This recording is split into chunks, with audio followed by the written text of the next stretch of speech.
আওয়ামী লীগের সাধারণ সম্পাদক ওবায়দুল কাদের বলেছেন, ক্ষমতায় যেতে বিদেশি প্রভুদের দাসত্ব করে বিএনপি।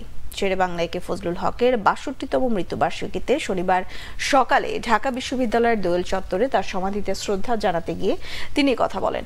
এ সময় ওবায়দুল কাদের সহ দলের সিনিয়র নেতারা উপস্থিত ছিলেন। পরে গণমাধ্যমের সাথে কথা বলেন ওবায়দুল কাদের।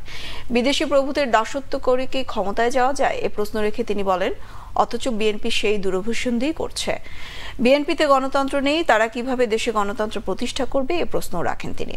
অগণতান্ত্রিক দল বলেই উপজেলা নির্বাচনে প্রার্থী দেয়নি এবং যারা প্রার্থী হয়েছেন তাদের দল থেকে বহিষ্কার করেছে বলে মন্তব্য করেন ওবায়দুল কাদের।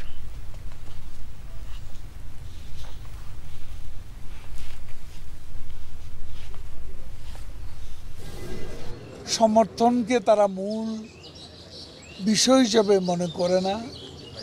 তারা মনে করে যে বিদেশি প্রভুরা তাদের দাসত্ব করলে ক্ষমতা রক্ষা করা যায়, ক্ষমতায় যাওয়া যায়।